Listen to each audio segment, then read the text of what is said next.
2 of the dudes in my class went down there and strangled a to death. Never show that to anyone else again. I like watching. That one's kind of key. Oh. Okay. No, we don't edit anything. It's you got one take on this. I can do it. It's just gonna be a little bit more controlled, you know? No, you can't. We'll edit in for you. He told me before I got here, when we got here, he was like, "We're all gonna die from a tornado." We just got a tornado warning. Right now? Dude, it's Really? in our area. I was like, my wife's gonna call me like, "Are you safe?" Like, trust me, bro. It's in our area right now. Maybe I lightning shouldn't. strikes 3 miles away right now. Yeah, we might sit here through a live tornado. Maybe I shouldn't have turned off all those alerts on my phone. They're just really fucking annoying, dude. Yeah, fuck them kids. I hope the cameras don't move. We just get ripped away. That was no god. The podcast is like, Look, I'm glad you like bolted down those tripods. you cared about those apparently. It's like those rodeos where they sit at the table and they play poker while the fucking bull's coming. It's exactly this. Oh yeah. Oh, he's gone. That is metal as hell. I will never ever do that. Ready? Oh shit. Hi. 3. I'm learning. Oh, Thank you. 3, 2, 1.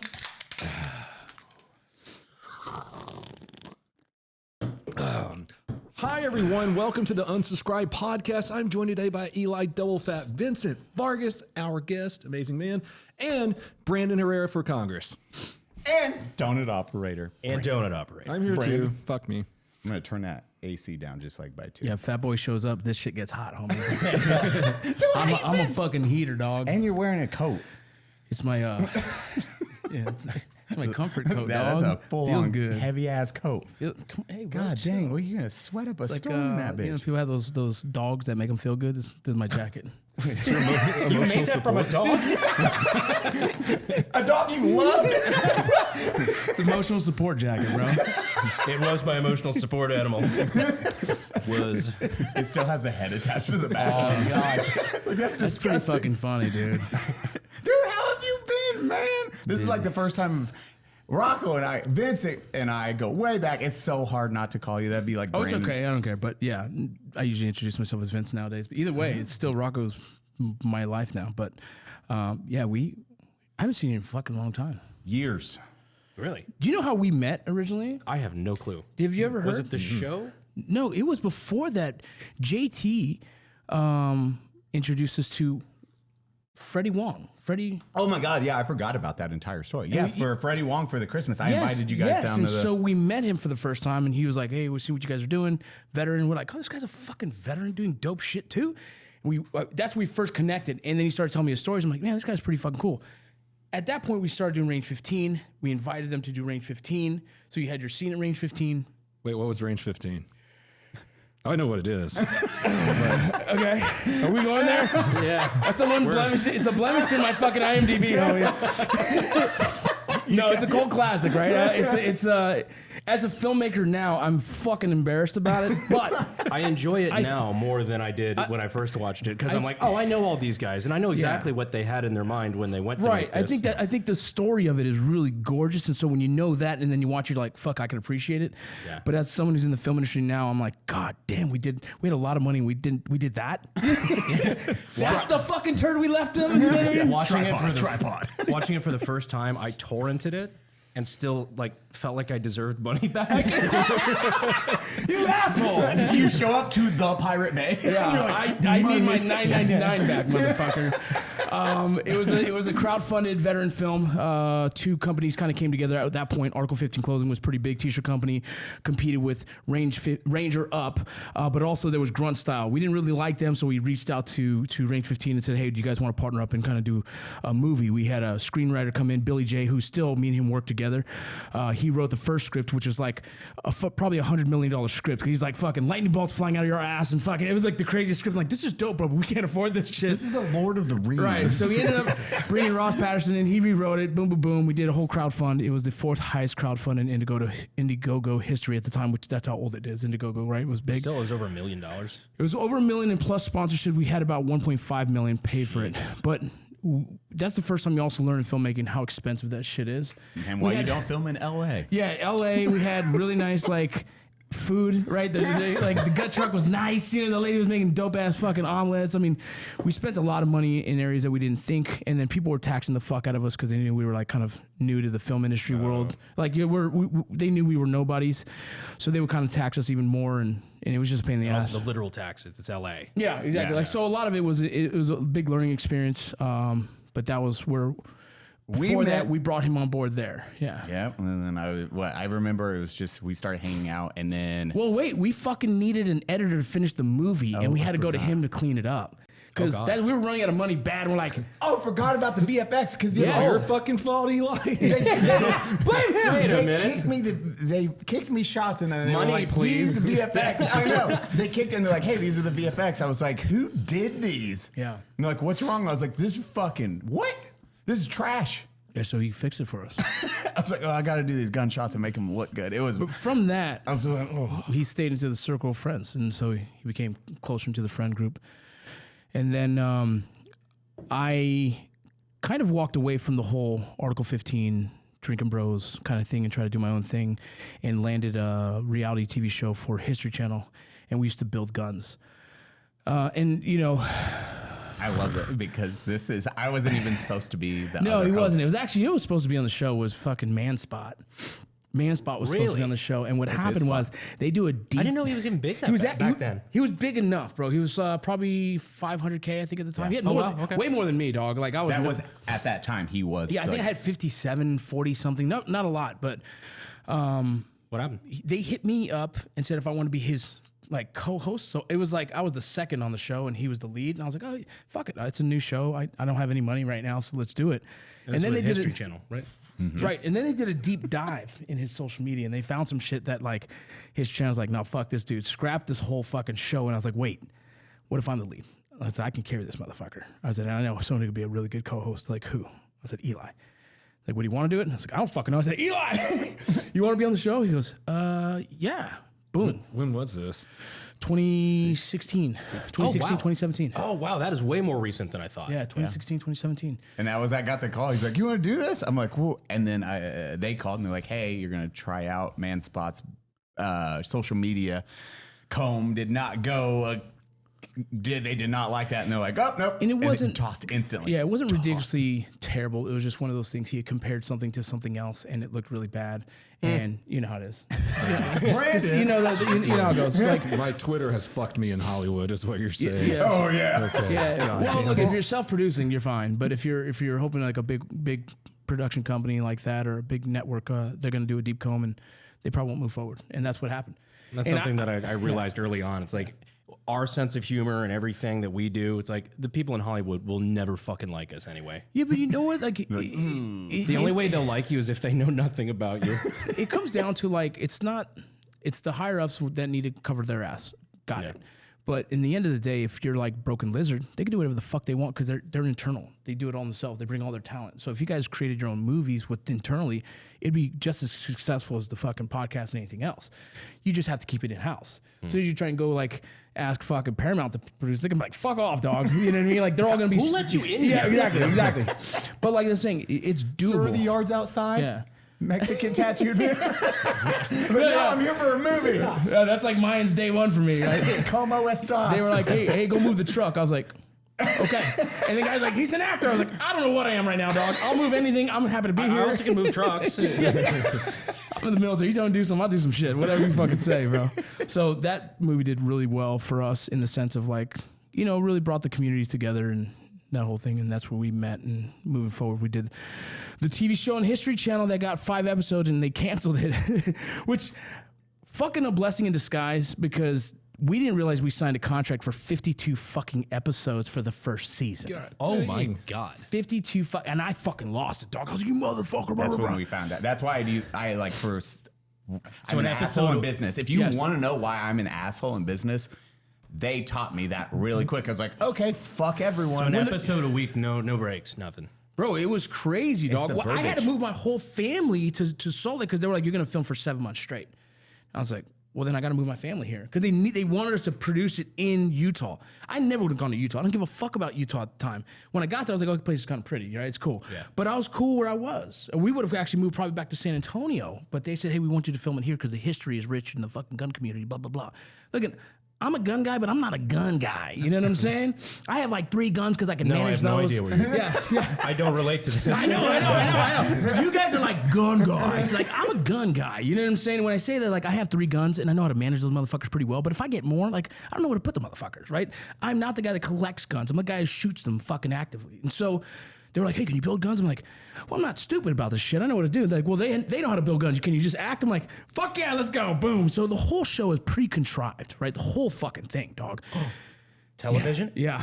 Acting, reality TV. And dude, the good thing, we were actually good actors, so it fucking made the whole thing easy. But then at the same time, you had 2 massive active shooters in the same, within about 8 months. You had the one in Florida and then you had the one in Vegas. The Vegas one instantly. Yeah, so they saw. That was a scary. That was the one where I woke up the next day, saw that on the news, and thought gun rights are fucked. Oh, bro, I saw it and I was like, our show's done. And right away we got a call and we were like, okay, fuck it. Because the way television is paid for is the sponsors. Yeah. And all the sponsors, like, we try to label our show as a military show. Yeah. They labeled it media as a gun show. And so they canceled the show. And then they were like, so with season 1, so those 52 episodes or 40, it was a shit ton. They say cycles. So they just label it as cycle 1. And they're like, no, that's a season. So you can't even renegotiate pay, nothing. So it's 3 seasons that will lock you in, but it's cycle 1. This many episodes, like, oh, sorry, cycle's not a season. You have to go all through those episodes. So if the show did if it did incredibly well, we still couldn't renegotiate for better pay. We were getting paid dog shit, bro. $5K an episode, somewhere around there, yeah, right? Same. Yeah, I think I was probably, was I 7K then? I know it was a little bit more, but it was like not enough. Like I was like, dude, I'm fucking going into debt, but I'm gonna keep doing this, right? Like the dream of like, we had the idea like, this could pop off, bro. We could be like Diesel Brothers or something. Like we could fucking make this happen. So there's an idea like this could be what we do, and I'm cool with that. You know what I'm saying? But as they started making it really fake, and they were scared of guns. They were actually, the producers are scared of guns because like the guns is such a weird conversation in the film industry. We talked about AK-47s. They're like, oh, we're not doing AK-47. We can't do AK-47s. We're like, what the fuck are you talking about? Like, that's racist. It was this really crazy thing. And then we started doing the AR-15, and they were scared as fuck of that one. We're like, what are we doing? Then they have these fucking old ass goddamn guns and shit. What was that? The fucking elephant gun that almost blew our fucking face off? A castle gun. A wall gun? You know a wall gun? God. We got the fire one, dog. Straight up. And we were lucky it didn't blow our fucking faces off because the motherfucker popped, bro. It went boom. Yeah, you could have gotten like Kentucky ballistic there. Yeah, we could have got fucked up. Dude, there's like, correct me if I'm wrong, black powder. Yes. Yeah. And the load, they that's scary. Black powder is fucking terrifying if you don't know what you're doing. And it was a real, authentic, fucking aged motherfucking weapon. This is real. We were very lucky because he's right next to me when we did this, and we're just like, here we go. Boof. And we were like, oh my God, what are we doing, bro? Like, this is going to kill us for fucking $5,000, bro? If it was like 50 grand an episode, I'll think about it. On video, we have it in slow-mo because Rocco goes, clicks it, it slams. It's a delay. So he goes like this, huh? And it's just, he fell out of my hand. Yeah. It like blew out of your hand. You're like, what the? Like he looks around. I'm like, oh, that was a really big one. And they're like, I think we measured the amount wrong. And they put in like, bro, it was a fucking dangerous. It could have been dangerous. No, but those dangerous AR-15s and AK-47s. Yeah, exactly. They made a bomb that you put next to your face. Bro, literally, for real. it's a pipe bomb with an open end. Yeah, it was so, you know, that show ended and yeah, and we stayed friends. And now you're doing more in like, well, you still got your TV stuff.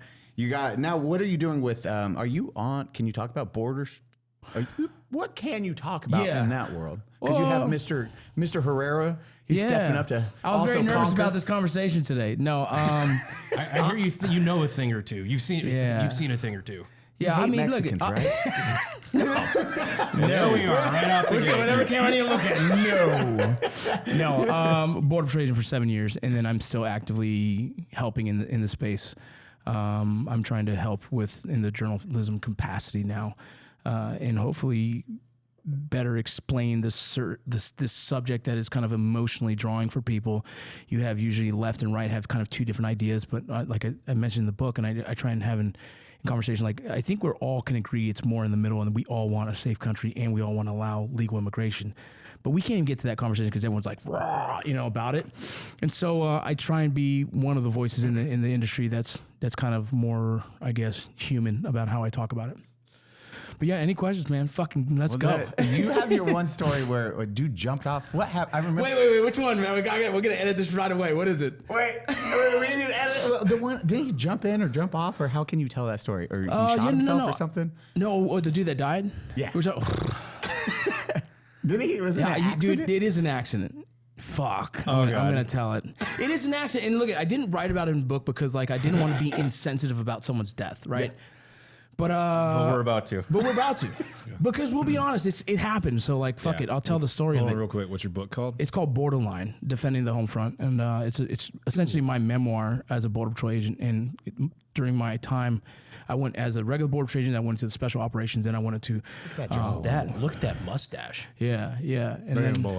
And then I was on one of the, national response teams for the Border Patrol attached to BORTAC as their medic. So kind of did like the full gambit of the fucking career field in 7 years and then walked away to pursue Hollywood. But yeah, dude, there was an instance where I was in Del Rio and we're doing some jiu-jitsu on the mats because the day was kind of a light day. We did some shooting training. I remember it now. And I had a paddle holster, so I just took the paddle off because when we're just kind of training and we just kind of have the paddle. So I took the paddle off, put it aside. We're doing jiu-jitsu.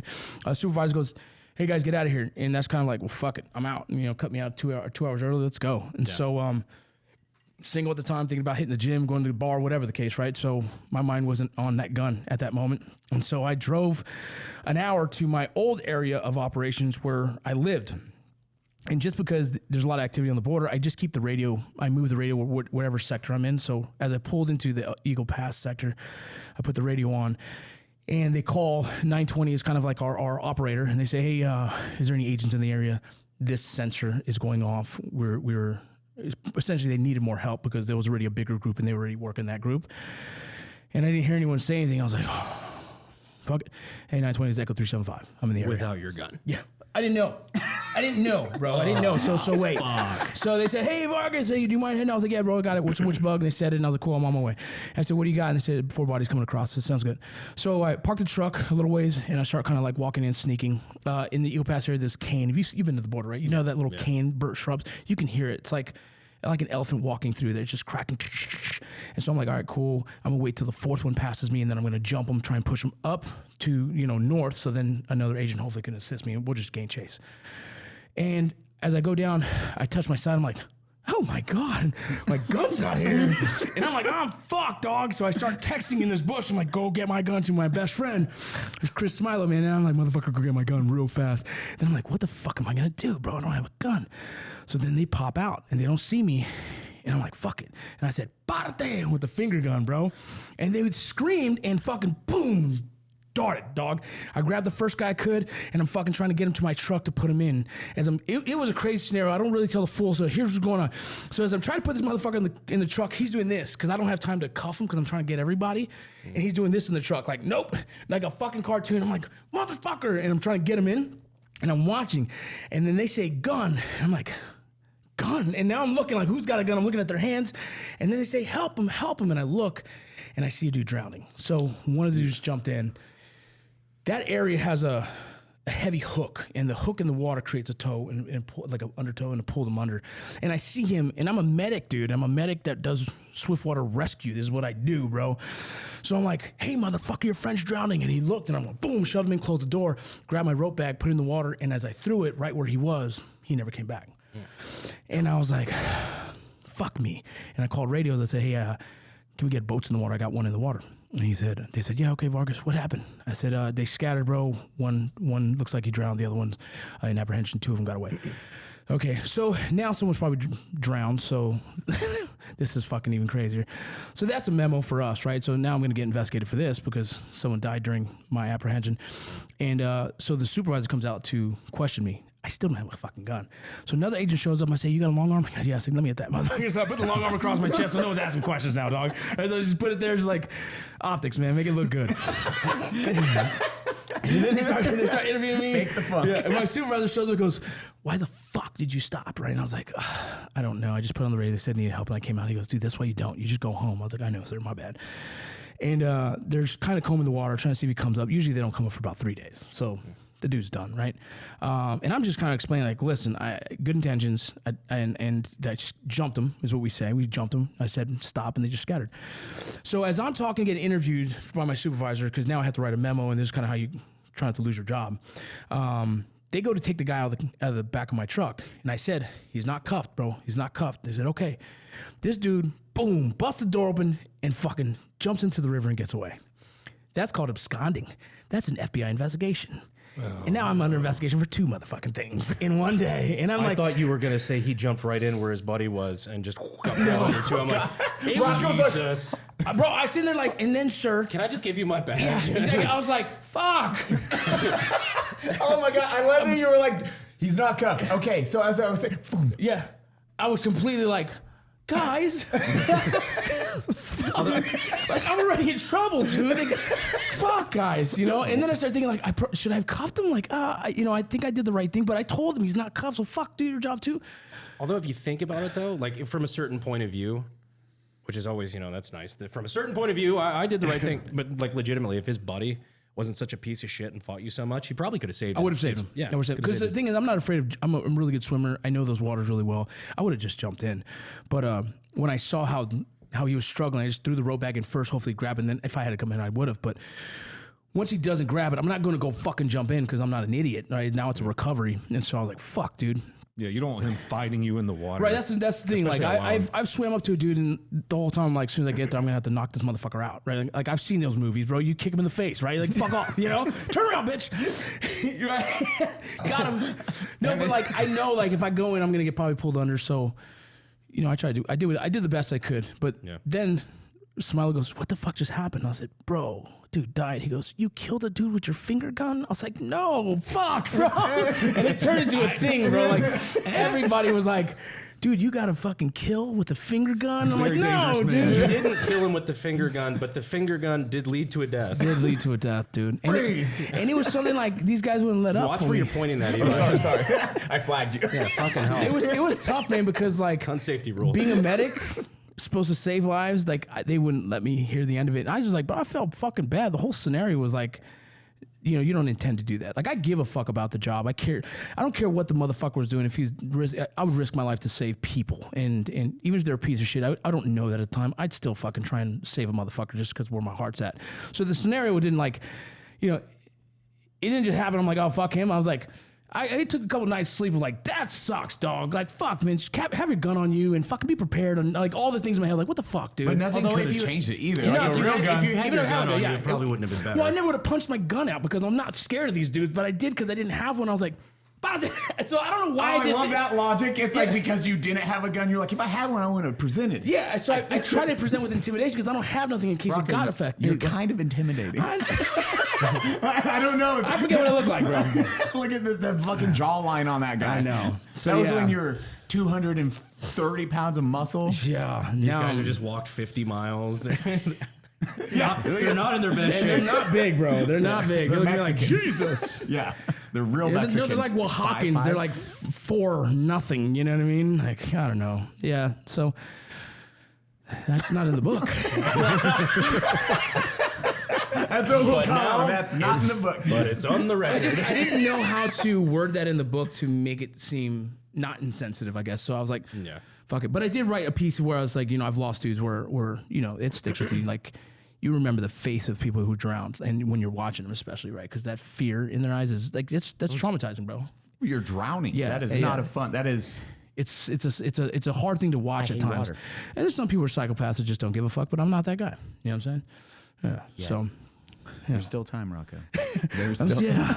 My heart might fucking freeze over one day. Dude, because it's crazy for what you did. If you don't know, you were Ranger Bat, second bat. You were also a Gustav gunner.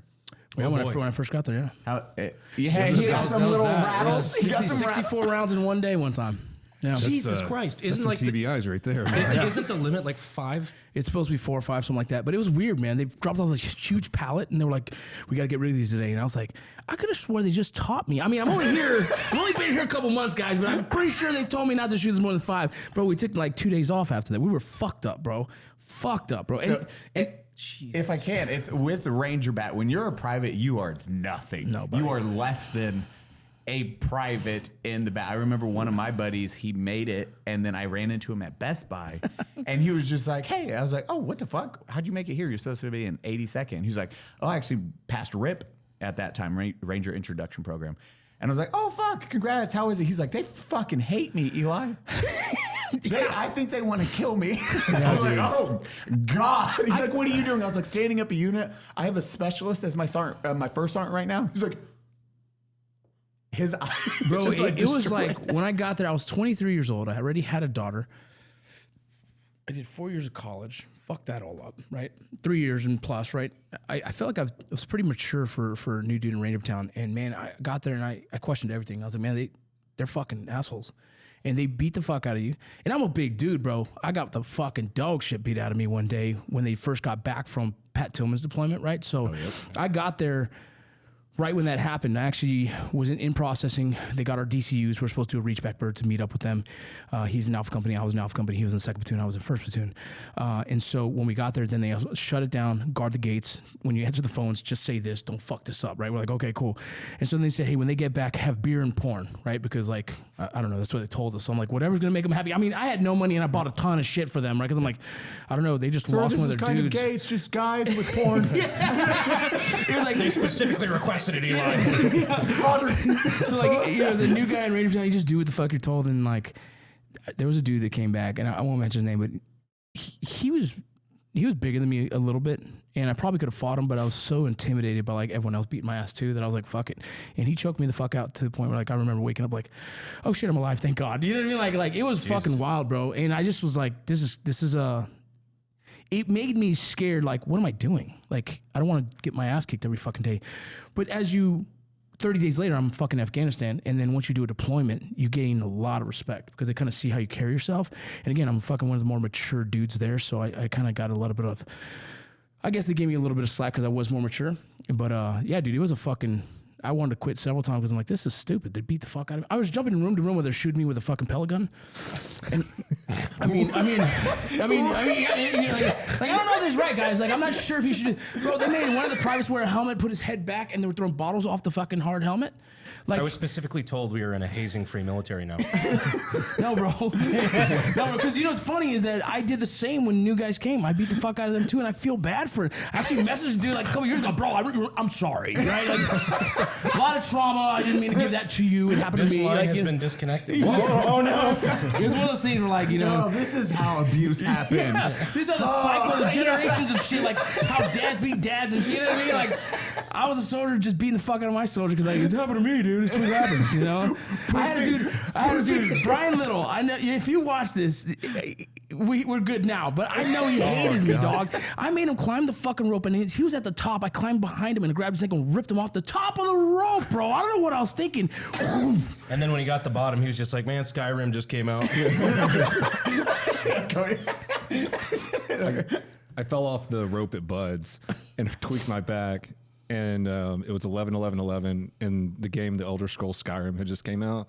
And they wouldn't med roll me. And I was like, all right, I quit. Ding, ding, ding. I want to go play Skyrim. Bro, that's funny. You're like, I'm not over You're it. like, Doc, what's today? Yep. I quit. All right, bye. Just the way you tell a story, So you're just you were like in the staring Navy? up at the blue sky. You were in the Like, Navy? fuck. Yeah. Oh, no, I didn't know that. Yeah, for 5 years. Oh, good shit. I have no idea, man. You know, I just know donut. Yeah, donut. Yeah. Brandon, how many years did you serve? Fuck off. Medal of Honor sitting there. Oh, right is there. that what it is, dude? I've heard. No. It all started with a fucked up joke on Veterans Day, the Veterans Day episode. Or was it? It was Veterans Day Yeah, episode. yeah. Yeah, we had Crispy and Yeah, it was Crispy, Jack, and you. And yeah, he just comes over. He's like, just to get this out of the way, Brandon, thank you for your service. And he goes to pin his purple heart on me. I'm like, no, get that the fuck away Who from did me. that? Fucking this asshole. That's funny, dude. And the fucking the Reddit has not let it die. And now there are people responding to legitimately like legitimate political posts, like with really good photoshops of me like getting the Medal of Honor. They're like, thank you. So I'm like, stop. I know you guys are like half fucking retarded, right? Like, in some of the pictures, he already has 2, and they're putting another one up. Which, if you know anything, is kind of funny. Oh, that's hilarious, They dog. just keep hitting They're him. really good too. Some of those photoshops man. And go it's hard. the way the world receives information. People believe it. And I just keep thinking, I'm like, guys, I know you're half retarded, but like, this is our funny time. I'm doing my serious time right now. like Please that. don't. So funny. Stolen valor, and we did forced valor. We're like, you're a fucking veteran, Brandon. Accepted. We should put you through a basic training and at least award you with something. We were gonna take the ASVAB. Yeah, we're all gonna take the ASFABs on here. really? And see what we get. Oh, it's gonna be rough. I think I'll do all right if it. No, I don't know. When was the last time you did fractions? Yeah, I'm not good with math. I was gonna say math, like no, but I can tell you which one's a Eli's screw. great I at can it. tell you which one's a flathead. Ooh.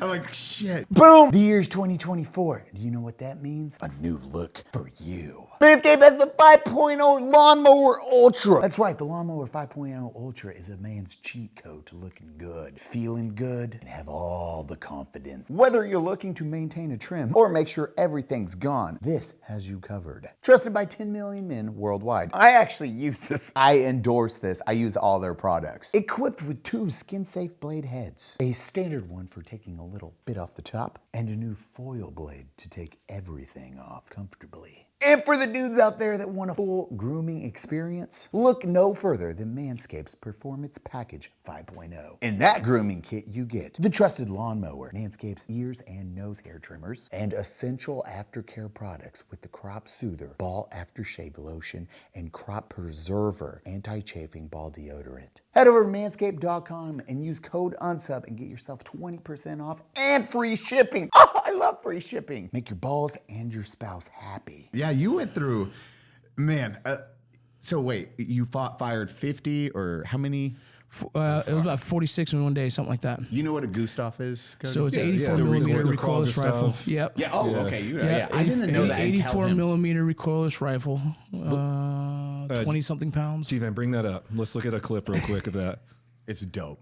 It's an explosion going off next to your fucking head. Causes a lot of TBIs. Like at 10, you get a free nosebleed. What they want, if you're loading the motherfucker, that's where the most pain happens because you're farther from the overpressure. Yeah. And so once we load it, you try not to touch the gunner because you'll fuck up the aim, and you're just like, please, motherfucker, go, go, go, go, go. And boom, you're like, God damn, they're like, load it. You're like, and they get really close, like, motherfucker, please. And if you bump like a senior gunner, bro, they fucking flip. So it's like, it's heavy, bro. Like they put my big ass there because I was bigger than most of these dudes, and they're like, oh, you carrying? So he's like, you have 4 rounds, you have full combat load, right? And then you're just fucking loaded these bitches, and it's like, then like I go shoot, and so then you shoot, and so, yeah, I knew I had a TBI before I got out. Like I knew it. I started having a weird stutter when I first got out, and I couldn't. Oh, wow. I lost like 18 debit cards a year. Do you remember that? Do you remember how many debit cards I lost? Even Oh my God, yeah, you I just lose them.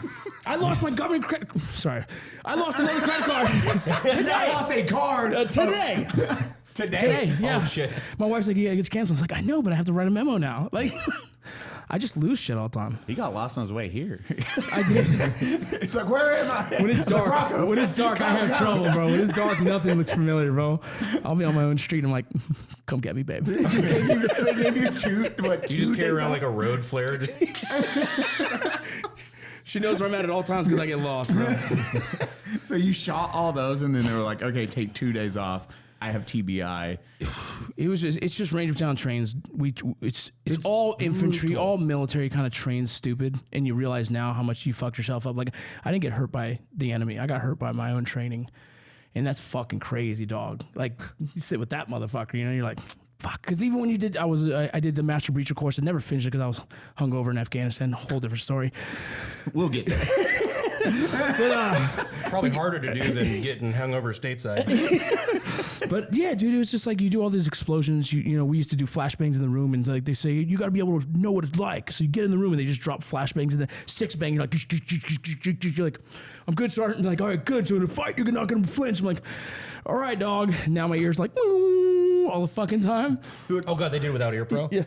Oh, dude, we didn't have ear pro at that time, bro. Brandon, there was no. My There was last 0 ear deployment, pro. yeah, my last deployment, we finally had them, and bro, I remember we took fire, and we're like, Where the fuck did that come from, dog? Because you don't know at first. It takes you time to learn the directional shit on these fucking Pelletors. The first time you ever hear, you're like, dude, like, oh, what was that? Like, you think, oh, someone's shooting. So I tell that story of when remember, we backed up, a team's pinned down. I'm shooting the 249, just like, I don't know. I just see a lot of higher up, just really high buildings. So I was like, maybe there. I'm just trying to look for fire, but I'm just laying suppressive fire. They're getting in. I'm shooting the 249. I feel like this. I'm like, what? I'm like, you're getting shot at. I'm like, no. Like they were just whipping by my head, and I didn't know anything because of those. I think eventually they got better. I can't. I remember like when I was now. Yeah, when I was in the Border Patrol and you used it, like they were fucking money. But I remember my first time using them overseas, and we were all trying to figure them out. And because I ran a couple radios too, so I had internal comms and I had the squad comms, and so you have all the cables too. So we're trying to figure all that shit out. It's a whole new thing. Back then we were like, why can't this be Bluetooth? You know, like back then we thought about like this could be Bluetooth. They could simplify a lot. Dude, doing radio stuff. Have you done like the flashing of the radios or anything like that, bro? It is. I couldn't even tell you I'm the that. worst at that. You have an entire thing that you have to do, and you have to plug in the fill. Yeah, the fill. Yeah, the radio had to get a fill, and the fill is exactly like it's the encoded, I guess, frequencies for the mission. And each mission you have a different fill, and so they have to reprogram your radio every mission. And privates are going to. And here's the crazy part: every mission. And we used to carry our radios on our backs, and when you change a battery, if you don't do it fast enough, you lose the fill. Yeah, so then you'd have to be like, hey, I need the RTO to come and do the fill, and they do the fill again. But it'll happen randomly in a mission. Sometimes you're like, oh fuck, comms are down, and you have to find someone to fucking redo your fill. So it was a lot of little things. I just imagine us trying to do that with our group here, just with all the different comms and shit, like all the shit we've got, and then we'd accidentally, one of us hits the wrong frequency, and all of a sudden we're listening to Spanish music or whatever, just like, oh wait, shit, this ain't right. I know how our group would go. It'd be like this.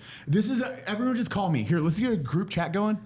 We're running there we go. Let's tape this here. We're running group comms on Discord. Yeah. It's like just public information. Bro, in 2012, the Border Patrol, all their radios were compromised on our missions when I was with Bortec. I was their medic down in RGV sector in McAllen. That was like the hottest time. It was like fucking tons of dope, tons of bodies, and every radio was compromised. So if you said on the radio like, hey, I got bodies over here, or I got bundles, it'd get broken up. And you're like, what the fuck? So we all went and got tinting on our iPhones, and we were texting the whole fucking mission, bro. And we're like, bodies over here. And then you hit your grid coordinates, and people start running over that. And that's the only way we communicate because everything else was compromised. How did they get compromised? They stole radios from the fucking agents. Holy all the time. That's a common thing. If you leave your radio in your vehicle, it's very common for them to break in and steal your shit. Yeah. Oh, our radios are all compromised. Maybe not now, but they were when I was there. Yeah, so we text. It's the fucking funniest thing, bro. You got night vision, you're like, hey, bro, come over here. I got bodies over here. So that's why you were texting in a bush. I don't have my fucking gun. Yeah. Fuck. You're like, holy shit. So what was on your first? Oh God, you just do it over comms. I don't have my fucking gun. They just like turn around. Yeah, all of them. Like, oh no. Oh God.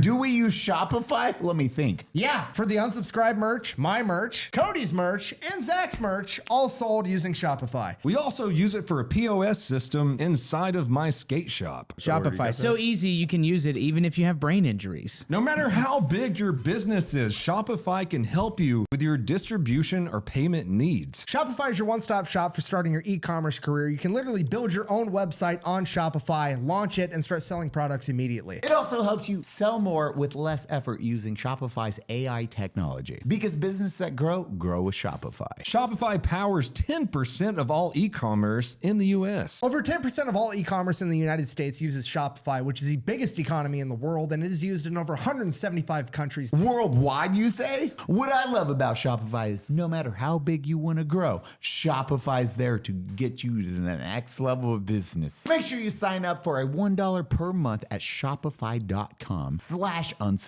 all lowercase. Your, what was it? Was it during your Ranger school that when you went, you had something happen in your Ranger school, and I cannot remember. Brachial plexus nerve damage in my shoulder. And that's it. You fucking hard ass. You went through, you were like You have friends who help you, but yeah, I put 550 cord on my wrist, bring it around, tied it to my other wrist, and so I can keep it on my gun. And then my friends help me put my rucksack on and off sometimes. But yeah, I fell early on in mountains phase, and it severed my brachial plexus nerve. I had no idea. I thought I had a fever. I was like, I don't feel so good today, man. What's going on? And I tried to put my shirt on. I was like, God damn, my arm doesn't work. And I told my buddy, he's like, go to Medcom. I'm like, fuck no, dog. I'm already in mountains phase. I'm not recycling. So we got through mountains phase. Got into fucking Florida phase, which was tough because the boats, like I couldn't steer a boat. And one time I'm trying to steer and a fucking stick hit me in the chest, threw me out of the boat. My partner grabbed my fucking shoes. I'm drowning. They pull me back in. They give the fucking coccyx, the guy who's fucking steering, a major minus for getting me hurt, right? And I'm sitting there like, holy fuck, what happened? A normal arm would have been like, boop, parry left, parry right, and the fucking arm didn't work, so it just, knocked me right out of the fucking thing.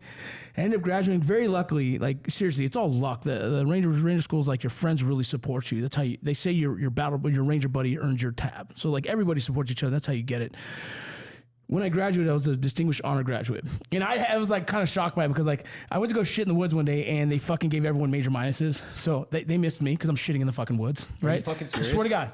Swear to God. You're just passing by chance. Yeah, I'm just like, and it seemed like, what are they doing? They're all getting in trouble because their weapons were all dirty. So you were really quiet. You're like, yeah. I'm like, oh fuck. Or you literally just you missed it just because it took you longer to wipe with one fucking hand. You're like, I'm not left hand or right. It was so crazy that like everyone kept getting major minuses, and then one day an officer fell asleep on my mission.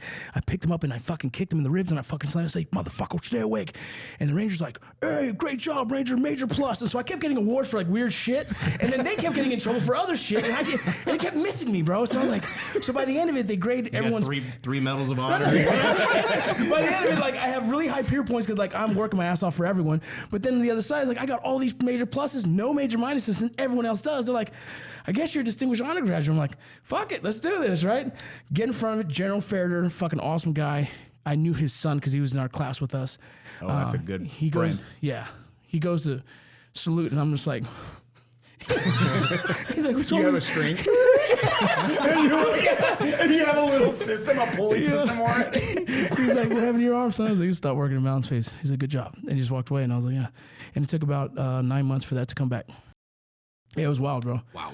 We weren't sure if it was ever going to come back, but the way nerves grow really slow, we just kept doing the physical therapy with it. Had to keep kind of moving it, trying to keep building muscle because it was like atrophied, right? So it got really thin. And eventually, that's why I ended up missing a deployment because of that. And that's the deployment where we lost Sergeant Braz and Sergeant Brim, two of the most like influential leaders of my career. And that was a hard blow for me because like you feel guilty, and you feel like I wish I was there.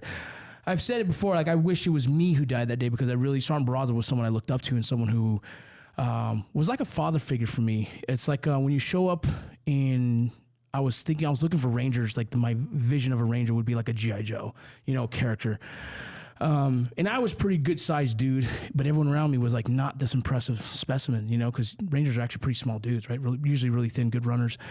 And he walks out like this big, jacked Mexican dude. And I was like, holy fuck, that's a Ranger. Like straight up, that's the dude. By chance, we became, pretty good friends. And when he was killed, it was a blow. It was a big blow to me.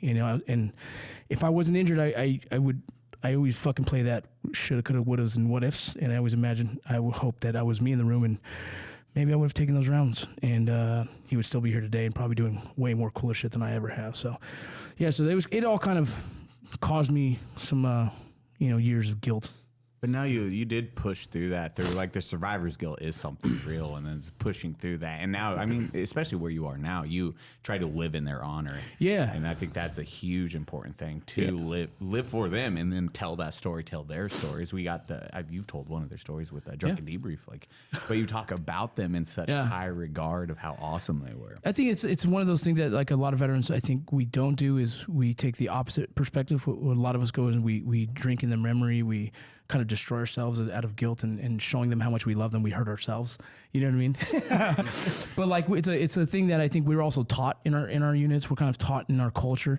And then I started I fucking was like, what am I doing? You know what I mean? Like, I think I'm a man of God. I believe in, the higher power. And I thought, like, if they're watching, if somehow they can see me, there's no way they're saying, go get drunk, bitch. You know what I mean? Like, there's no way, right? And they're probably like, motherfucker, if I had a chance, I'd spend more time with my wife. I'd see my kid. I would enjoy life. And so I kind of now take that whole mindset and just like, I'm going to do as much as I fucking can in this life. As much as I fucking can, and hopefully they're proud, but at the same time, the residual effects of that, my kids would be proud, and I can be proud, and my wife could be proud of me. It's not a fucking bad way to approach this, you know what I mean? And so that's kind of how I've kind of swung the whole perspective of it. And now you're crushing it. Like, what is one of your favorite memories from either of them?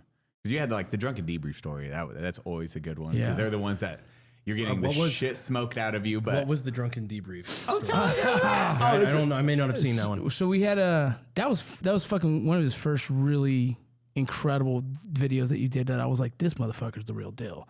And we got really drunk one night to do the Drunken Debrief, and we're telling stories. And one of the stories was about one of our NCOs who was kind of one of those NCOs. I'll say it now. He was probably picked on in high school, became an NCO, now picked on us. You know those personalities that kind of gain The power. kind of people that will be cops, Cody. I almost made that joke.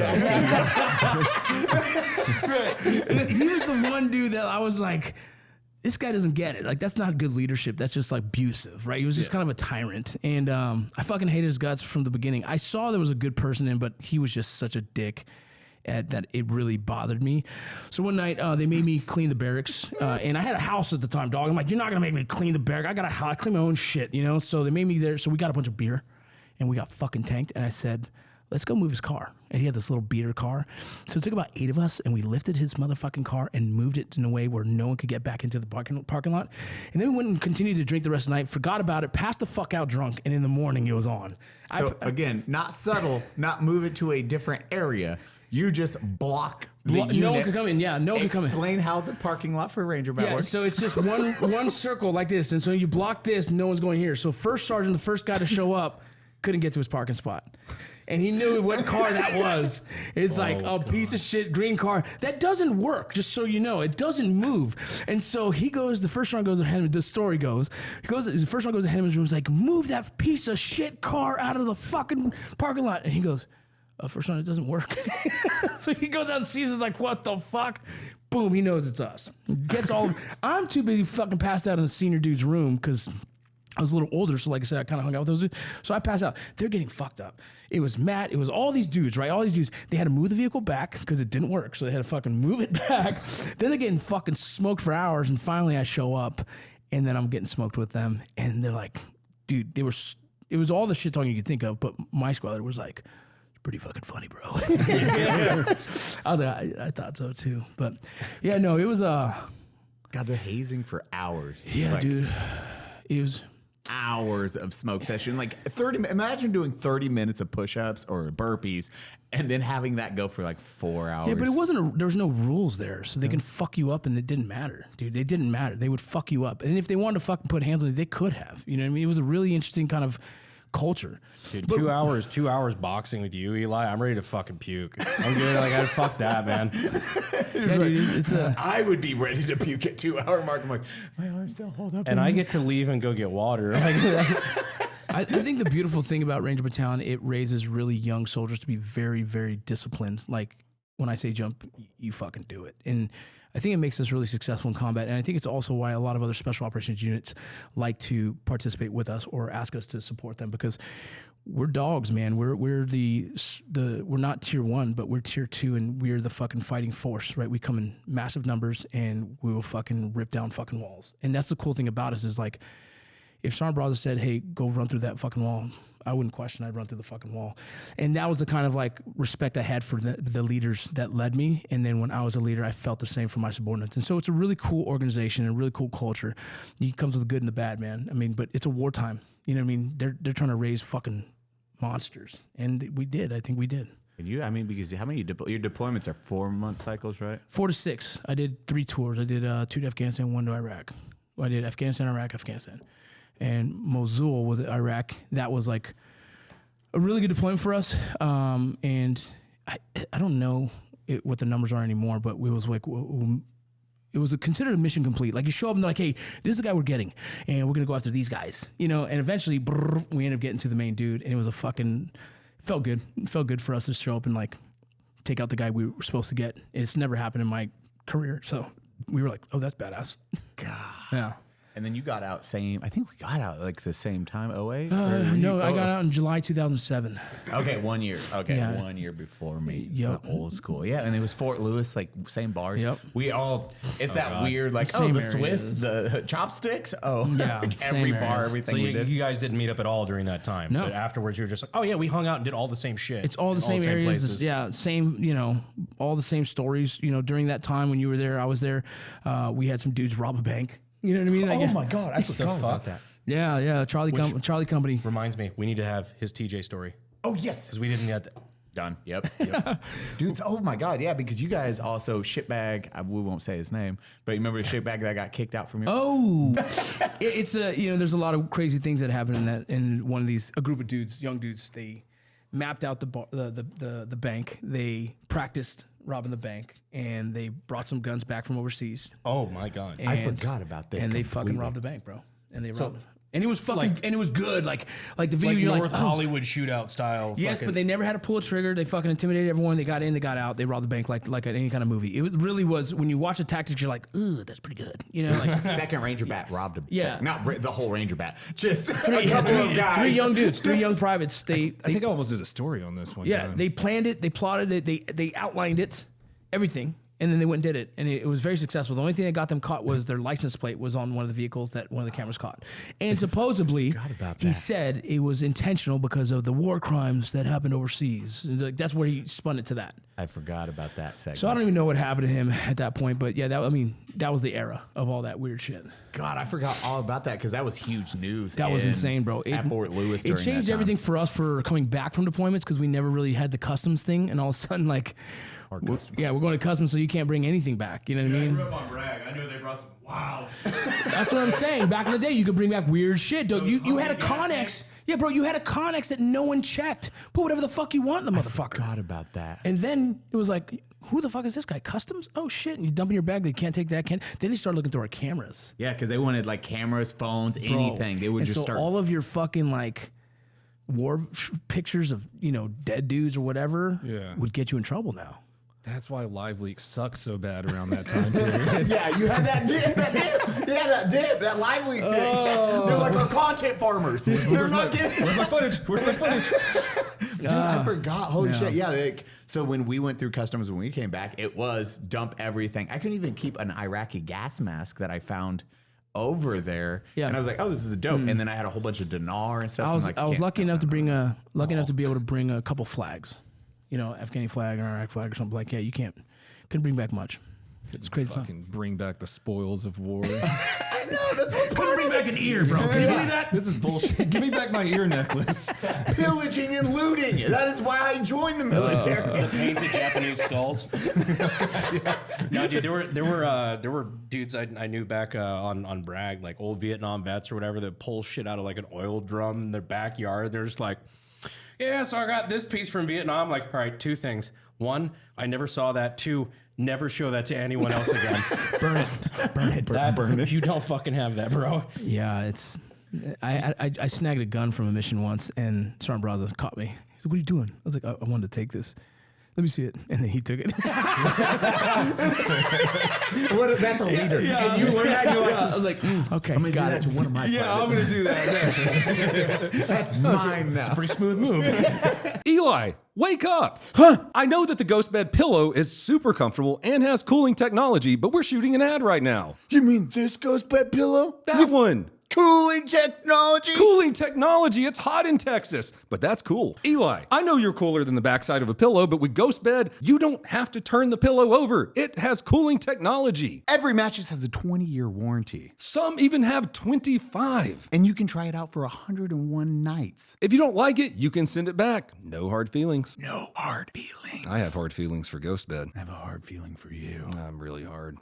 The pillows have cooling technology. And so do the mattresses. The mattresses do too. Hey, Cody, did you know GhostBed also offers bundles? Bundles? You get everything you need. Just choose from your 4 mattresses and pick your bundle. So whether you need a mattress and a frame, or you just want to choose it all, Like their cooling pillows and sheets. you can get the best bang for your buck. Right now, GhostBed is offering 50% off everything if you use the code unsubscribe. Click the link in the description or go to ghostbed.com/unsubscribe. That's right, ghostbed.com/unsubscribe and get 50% off right now. Cody, you have a TJ story. We were supposed to talk about this. We're having fun story Oh time. God, yeah. We didn't talk about the TJ thing. No. It's not, it wasn't really my story per se. When I was in Buds, we could not go down to TJ. And it was because 2 of the dudes in my class went down there and strangled a hooker to death and tried to strangle her pimp to death. No, for real? Yeah. Yeah, And Tijuana, for those who don't know. and he played like the Which is like the right pimp. across the border from where you were doing. Yeah, because San that's- Diego is right That's there. within like 10 minutes of the border. So like everyone would go down there and party on the weekends and shit, and then we couldn't because 2 of my classmates tried to kill 2. They successfully killed the hooker. They didn't kill the pimp. He managed to pass out and get away. Did they And I almost got away with it if it wasn't for those Those damn meddling pimps. Dude, I went down there in college when I was 18 years old. You know, you turn 18, everyone goes down to Mexico, you know. Well, I don't know if you guys know, but in California, like everyone goes to Mexico to try and party at 18. And I brought this kid who spoke fluent Spanish. And he was on we called him Greg Maddox. I don't know why. He was a little Mexican dude that barely spoke good English. Give Right? him the whitest name Yeah, possible. I think he showed up to try and play for the college team, and he wore a Greg Maddox shirt. That's what it was, and so we just called Greg Maddox, called him Maddox. But this dude, Original he name. was like a cholo, kind of like very, very Mexican dude. And I said, bro, I have a twin sister, right? So I'm like, hey, me and my twin sister want to go down to we're going to Rosarito, right? So it's like probably 30 minutes past TJ. Okay. Really cool fucking city. Like, it's a really cool one. So I said, bro, do you want to go with me, dude? I'll pay for fucking all the gas. Like, I'll buy some of your food and shit. Just roll. He goes, yeah, cool. So he's like my translator because I don't speak good Spanish for shit. It's me, him, my sister, her friends, a couple of my friends, and we go. And the first place we try and go to is Papa's and Beer, which is like the big party spot. You go there and have a good time. They check his pants, and he has fucking weed on him, bro. And you bring drugs to fucking Mexico, game on, right? Well, that's fucking ironic. We're smuggling them in. This is a one-way road, bro. Yeah, we tried to give you all the shit we had. That's what he uses. He's like, I was bringing it back. Return to sender's a fucking problem. And this motherfucker, bro, he had it in like that little 5th pocket that you forget about, I guess. That's what he said. He goes, oh, dog, please don't let him here, bro. Please help me, bro. They're going to put a burrito in my ass. And I was like, what? And I'm learning like this is not good, right? He's going to go to Mexican jail. And so we had to spend a lot of money, and our vacation ended that day. We just paid, got him out, and went home, and I was pissed the whole time. Like, you motherfucker ruined my birthday, dog. Fucking Mexico. Just like a little dime bag or something. It was a small dime bag, bro. Yeah, personal use, right? Like, who gives a fuck? But they were going to tax the fuck out of us for it. Mexico gives a fuck, apparently. Yeah. They just laid They down. taxed But the no, we go. fuck out of us. No, we're going to the United States. Oh, not kidding. Yeah, 100-pound bundles. You're like, oh God, 100-pound bundles. dude. And then what are you covering in that? Is it just mostly? Do you talk any about your Ranger Bat stuff, or is it No, just with it border? leads into what made the decision for Border Patrol. There you go, some bundles right there. Oh, holy shit. Holy moly, that is a lot of drugs. I think that was like 800 pounds that day, 900 pounds. weekend for There's Tommy another Chong. one. There's another one. Yeah, that's all in RGV sector. That's all in the RGV sector. It's pretty. It was pretty busy at that Just time. sitting on, is that coke or? No, that's weed. You is- probably don't see that like that anymore because how weed is different nowadays. But And if you guys want to see it, check out his book. Dude, that's crazy. Because you're like the one thing I will say is when like war stories, you were in war. You were in actually like doing the border patrol stuff. You're like, oh, you're actually running missions and you were actually covering down on that. yeah. stuff. And then what is like for one reference? What is like one of the craziest stories that you dealt with, like in the border stuff? You know, everything we do with that dope is usually our mission was to disrupt drug trafficking organizations. And so you gather target packets and you get the intel. And then you just dismantle them slowly by destroying all their products, by collecting it, catching it, by getting their informants, by turning on, it's just like it's a whole process. It's just like any kind of law enforcement kind of investigative kind of skill set, but we're the ones who get the information and we go get it. And, in the book I talk about a few things, but there's, one of the really cool times out there is that we were able to, we were able to use some assistance from another organization, you know, who at the time had Does Predator. it rhyme with the bee by bay? Or the bet bee by? The bee by bay was bringing it in. There was a, what are they called? It's not a Predator. I'll see you guys at the scene of my 2 rounds, back of the head. He wasn't happy. Covered in 50 pounds of chains. Veteran. Oh, Jesus Christ. Brent's like, God damn it. MOH Hey, recipient. there's the headline. Yeah, an MOH Medal of Honor recipient, Brandon Herrera. All of this reads very different in print. I found that out. Oh, fuck. We, what are they called? Not a Predator, but a Reaper. So there was Reapers that worked out there at the time. Reaper is It's that just like bigger a drum, Predator. right? It was smaller than a Predator. Smaller than a Predator. But And without armament. right. It really is just like Without armament. Right? Right? yes. Was that a real yes? Wow, I'm sweating my ass off right now, guys. 18 cartel guys killed in. Oh, it's hot. Yeah. 18 cartel guys killed in gas leak. Oh my god. Vince is like, God damn it. Why did I go on this show?" My emotional support shirt isn't working so well anymore, dude. I'm sweating, dog. So by chance, I knew one of the guys who worked there, and we asked if they would do their training further south, and they did. And they were able to use IR lights to identify potential bundles, and we caught like 28,000 pounds of weed that night. 28,000? Yeah. And it was pretty cool because, like, it's a system that is currently probably still effective if they use it. I think they do now, but I don't know really. But I've been so far out of it. But, you know, when you're able to catch the dope, the person who transported the dope, the driver of the vehicle, and the house that it was taking it, you shut down that whole fucking network. Right? And then you also can prosecute now because you have bodies, you have people. You know, and so you have all of it. So that night was probably one of the most successful missions we've done. That was really dismantling. You know, you're putting people in prison because a lot of times when you see the people carrying dope bundles, they're like 80, 90 pound bundles. They're pretty heavy, and they're usually 14, 15-year-old kids because you can't press charges on them. And dude, they fucking strong. Strong. I was They're about to say strong, some bro. strong ass fucking Because kids. like you catch them and then they run off and you go, God damn, how did that kid carry this motherfucker? He was so small. Yeah, so I've heard they train. I've heard they actually legit put them on their back and they train in the Mexican side. But usually 14, 15, 16-year-old kids, eventually it got to the point where we were starting to catch them, and about their third or fourth time they were starting to prosecute them as adults because it's like, fuck these guys. They keep doing it. Yeah. But the cartel was using, you know... Mules. Yeah, Like exactly. young. Yeah, exactly. Young ones. But they would get it to someone else who would then transport it somewhere else. And when you find the house that does it, that's like the big hit. And so we were able to catch 28,000 pounds that night. You know, you're talking about like weird equipment and stuff like that. One of the things that really kind of blew my mind again, like, because a lot of the stuff that I've had to do in the last few months is a lot of it's on the border. Yeah. You go to the, you know, Eagle Pass, Del Rio. Fort I Davis. told you on Twitter, fucking let's go. I didn't see that. Let's still go. We can still go. We I'm will. still in the race. Well, when you're done with the race, then I can take you. Really? Oh, okay. yeah. That's like kind of it's a no-go right now. Yeah. Okay, yeah. Yeah, because then it would look like I'm promoting him, and I in my position I can't promote. So what I want to do is he's like no, Eli's fucking good at that little shit where he'll just like try to fucking poke and prod, get you in trouble. You want to do see the not, ghost do fucking not do that, bro. No. I got kids, goddammit. But what we might be able to do is go in like an unofficial capacity. We're like, we're not going to we won't film it, like really just to get a better understanding from that. But one of the things I saw though along the trips and had explained to me that I think most people would find interesting because they don't fucking like it's weird, right? I would have never known about this. Is the amount of tech blimps Oh yeah, that yeah. they use? Those are very There's common. literal giant ass fucking Goodyear blimps. And the that they cameras just send up. Yeah, and the cameras are ridiculously fucking awesome. And what happens is those cameras are able to identify targets at night. It's like a FLIR, but as well as they'll give you the exact grid coordinates. Dude, I'm getting fucked up tonight, boys. But yeah, they give you exact grid coordinates. So from the camera, an operator can identify the group, zoom in on the group, give you the numbers, exact location, and boom, we're on them.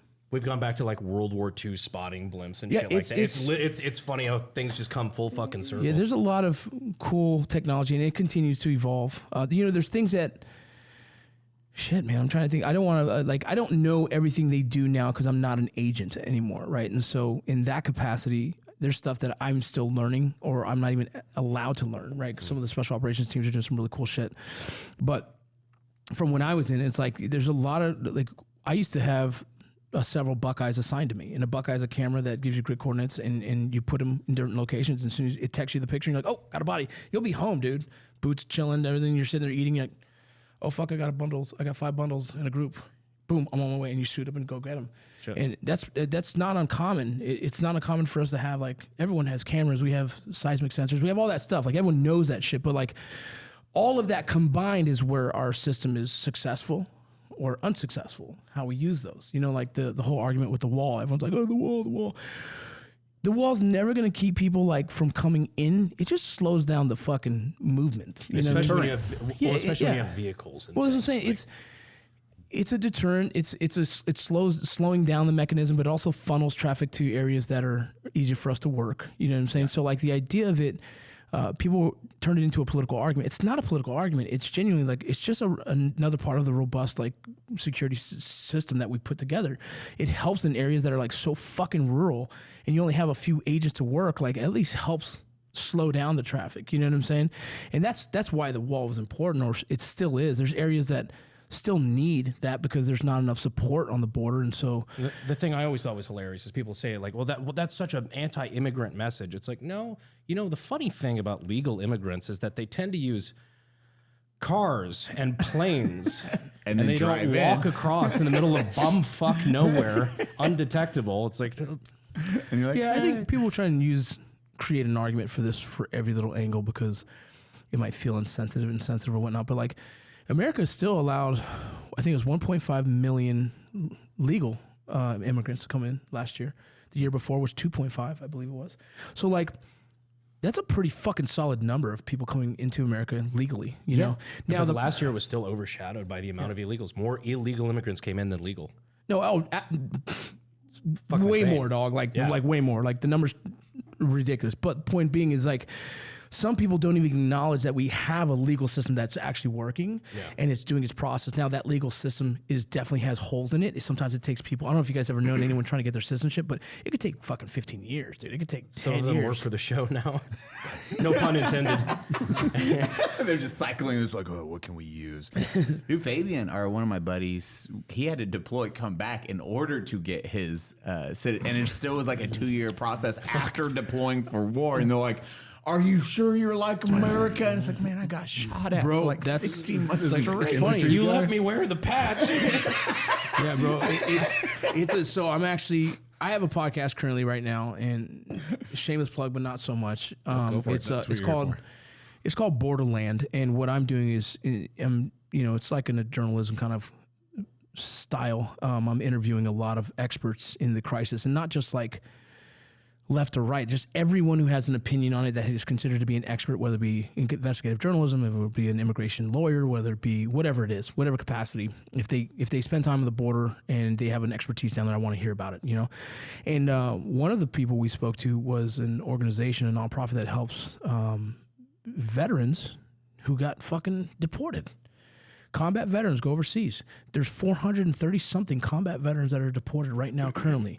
They join the military. That are deported? Deported, dog. That's this crazy fucking thing. So here, check this out. What? So they join I know. I'll explain it. They join the fucking military with a fucking permanent resident card, a green card, with the promise you're going to become a citizen once you join.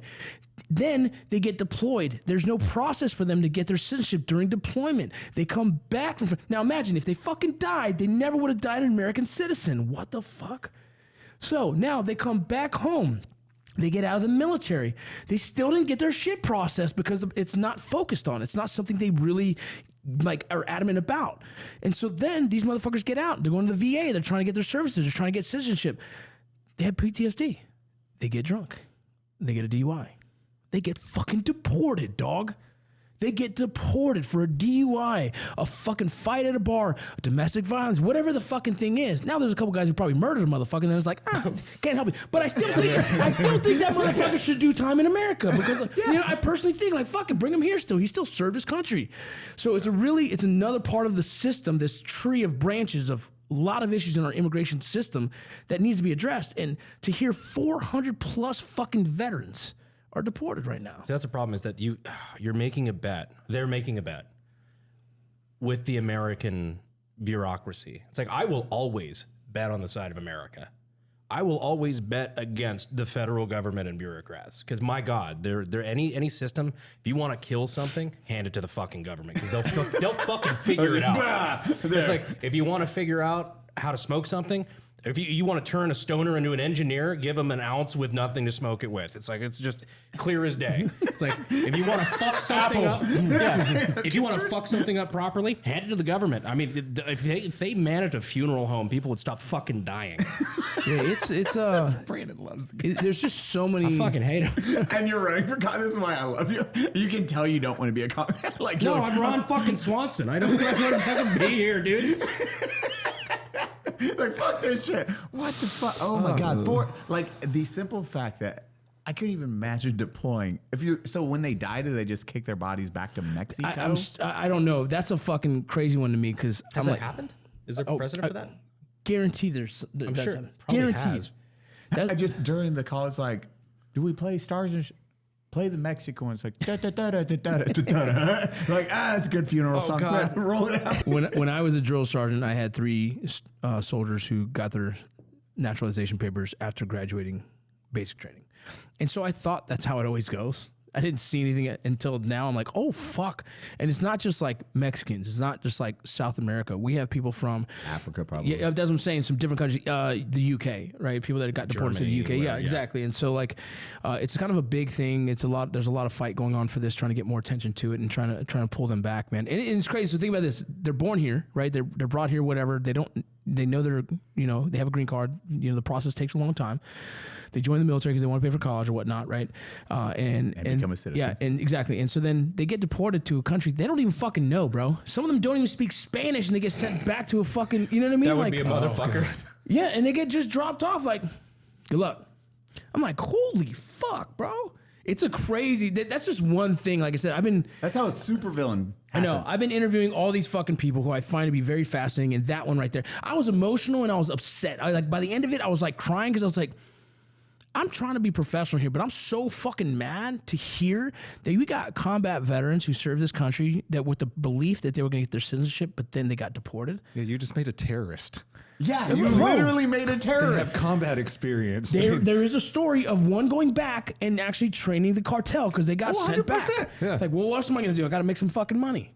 I mean, it's kind of the inception of ISIS, if you think about it. A lot of the Republican Guard guys that got disbanded. So now you got a bunch of dudes with military experience, no jobs, in a country left in shambles. It's like, well, fuck. And then fighting for a power vacuum. Totally didn't know that. They took my area. Totally didn't fucking do that again a couple of years ago. They just rinse, repeat. What? Bro, my mind cannot wrap around. This time they've got nods and helicopters, though. It's going to be rad. There's some really good plane footage. I like watching them try to fly the Black Hawk. Didn't they have like 3 of them? Like, as soon as we left that shit there, they had like 3 crash. Yeah, and it's like you get to watch him. Like Ahmed is fucking flying. He's having good. And then I don't think you can bakes say in. Ahmed, bro. I don't think you can say Oh, you can. Yeah. Yeah, we're brown. What we've learned on the show is as long as we're not white, we can make whatever. So Cody, this side of the table. Yeah, this side of the table. I can't the say low anything. income side. Cody can't The low say credit anything. side, we're good. Old fucking money bags over there. Old educated. Yeah. YouTube make money. Mr. Privilege. Mr. Monopoly.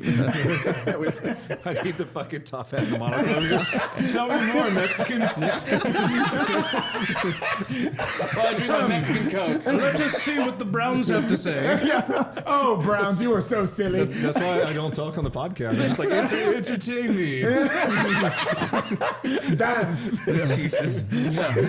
What was the next part? Dance what? Dance? Why are my yard workers talking at this table? Fucking A. How is There's it? clearly some edging that needs to be done. You're like, oh God, what podcast did I go? I know what joke just made kicked in your mind. Yeah, I thought that was a sex joke right now. I was like, edging. Jesus, Edge bro. me, Mexicans. Edge me. Give me the Dune 2 popcorn bucket, dude. Mine should be at the P.O. box. I'll bring it on the next podcast. Oh, God. Live on. Oh, live. This isn't going to be out before the live show. Though. No, we Damn won't. Yeah, with Cody started with the range day. Explain the range day to Mr. Vincent. It's the biggest range day in terms of followers there's ever been. So at the last one, we had 100 million followers worth of people there. Cool people like Bill Goldberg, The Undertaker, like all sorts of really neat I celebrities. think I saw it online and I was like, sweet invite, guys. Well, now that you've told me your Twitter handle, you'll be invited to I shit. don't know. I just tagged you every time you said border. I said, hi, me. Apparently, we can't fucking talk about it. I saw you like emojis like, hi. I didn't see the. I'm sorry. No, it's okay. I'm not trying to neglect. No, it's okay. I was just like, there's too many brown people here already. Look, if you just need a security guard, I'll sit there in the chair row. I was sitting there looking at your message like, Cody won't let me talk to any more Browns. He's too brown next. Oh, Cody might get jealous. I can have only white friends. Oh God. Fucking A. Yeah, I'll try and What's that headline? try and be Oh around. God, yeah. Yeah. Brandon can only eat Bert. Like, no, dude. Unfortunately his campaign. We can talk about this. It's to us. It's hilarious and it is funny, but Again, dear God, the level of stress. My actual campaign manager. Well, yeah, the stress that's something. My actual campaign manager, I swear, is actually doing the fucking Ben Affleck thing with the cigarette. Like anytime I do a podcast, you should have seen his face. Where I'm like, I got another episode of Unsub. I was with him today. So I got another episode of Unsub. I've got to film. He's just like, okay. I mean, I don't know. They will. Okay, so Anything I don't know. out of I stay context. out of the whole political side of things, anyways. But That's like, I smart. get it. I get it. That's what so does Unsub. But we have a Congress. So it's this weird storm where like we don't talk about anything. We'll just make our jokes. But they're like, comb through this. And they'll find found any gold. 6-second segment they can just take completely out of context. That That's- sounds terrible. It's like, dude, fuck you guys. This is why everybody fucking hates journalists. Yeah, you know, it's funny. I'm actually working on my master's in journalism, and I'm learning a lot about journalism. Like, Present company excluded. Journalists. no. But my point in it all is like I'm reading like there's rules to being a journalist, right? There's an actual like foundation of like these rules that you need to follow, and no one's fucking doing it. I'm like, what the fuck is going on? Like you're supposed to genuinely try and Tell the truth. tell the truth.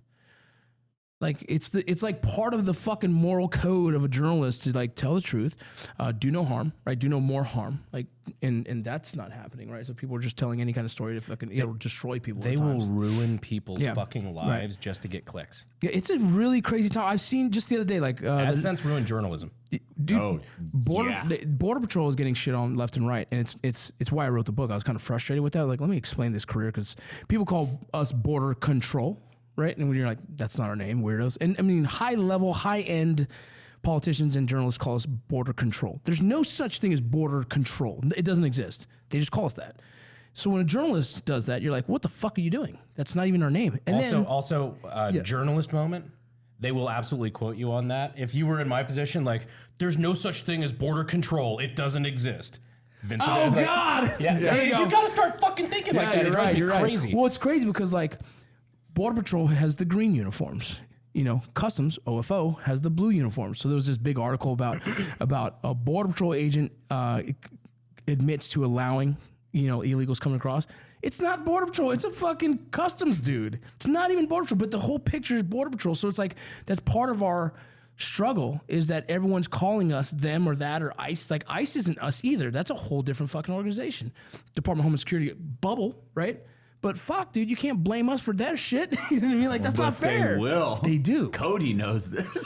As a Leo, he's damn. hated for everything. Yeah, there's like an article come out, be like, FBI did this, fuck the cops. And I'm like, no. Don't you say that. And it's completely different. It's a They're strange thing. feds. That's It's a really strange thing how like our journalists have completely, I don't know, they've kind of turned their back on what they're supposed to be. Is as Brandon saying, it's the AdSense and it's the pay. It's like, how do I monopolize these clicks? Yeah, that's what exactly sounds better? It's like,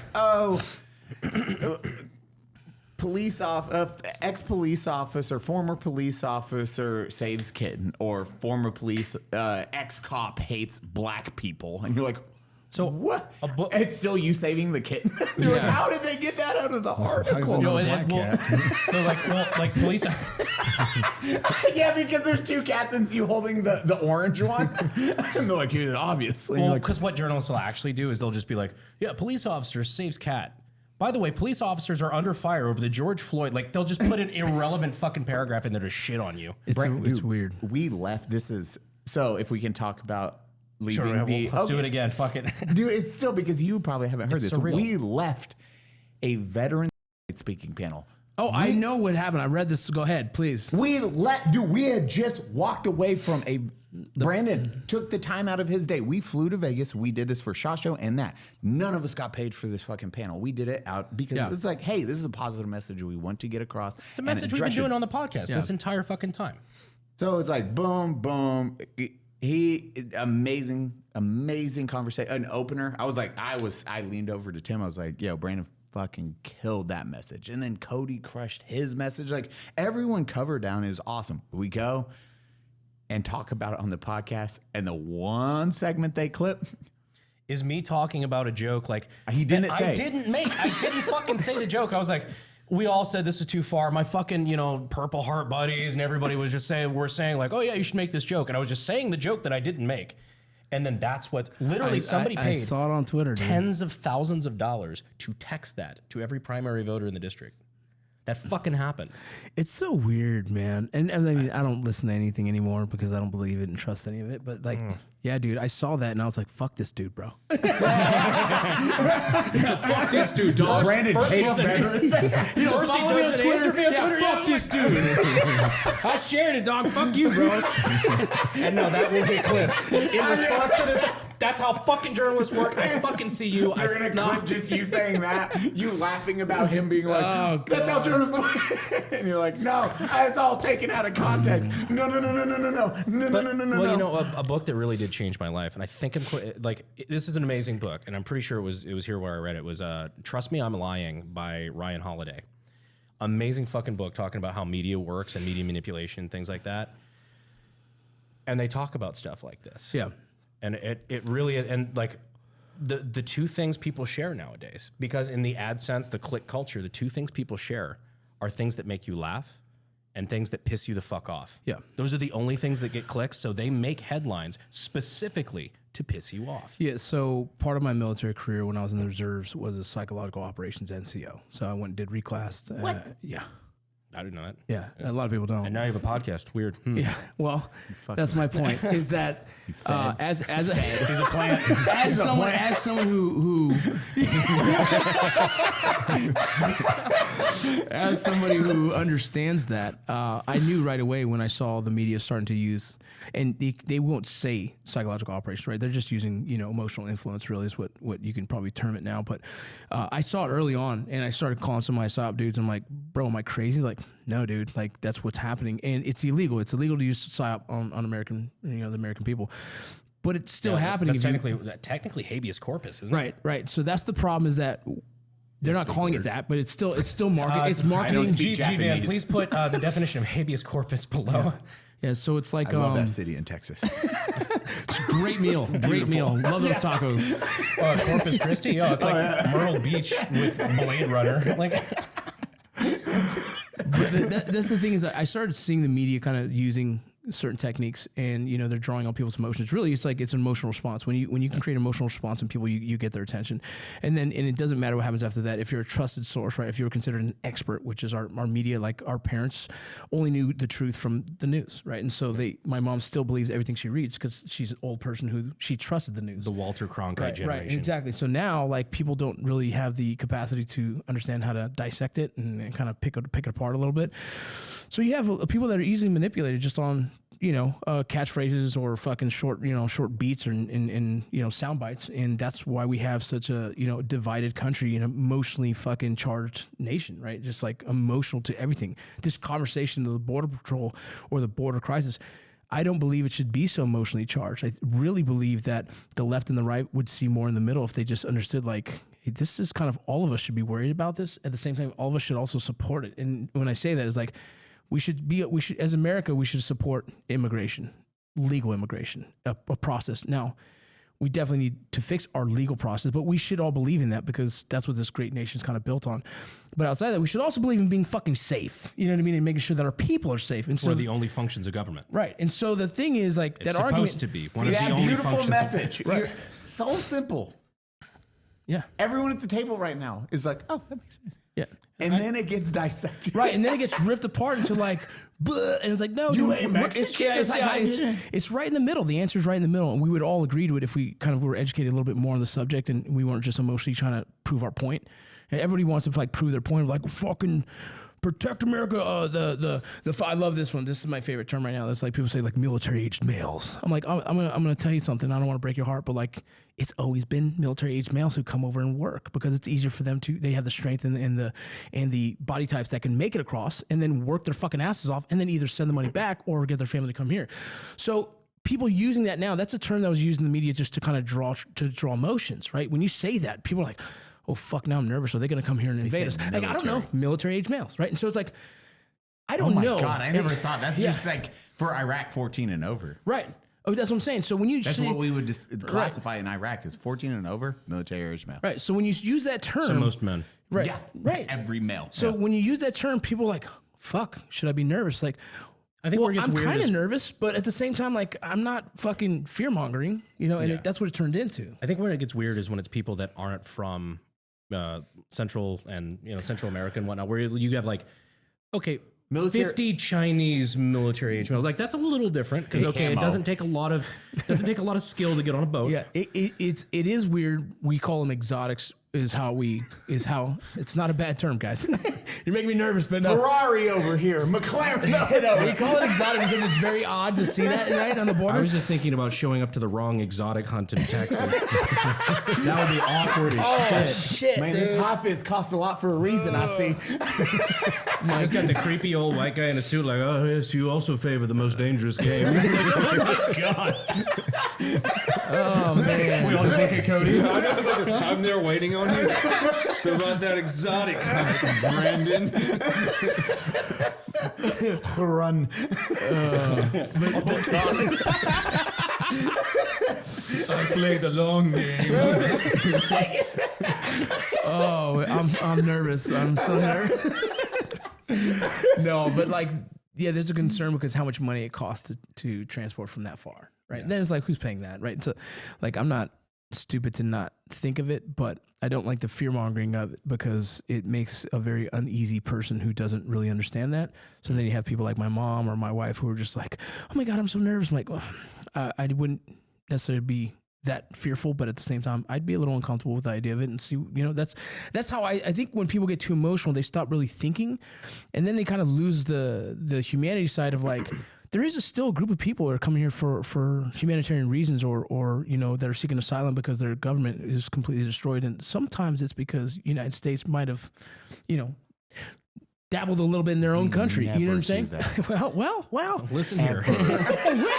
So like there's a The real Meth Me My never do that. So there's some real there's both sides of that story. B.I.B. Fuck, dude. I'm getting canceled. I will be long before you, brother.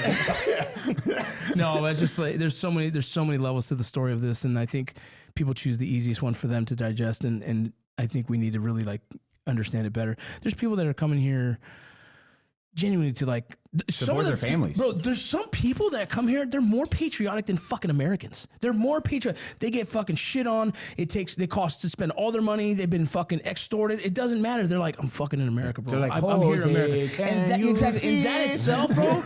Bad example. Yeah, fuck, bro. But like that He alone. wasn't. The only example he can think of is a literal fucking Nazi.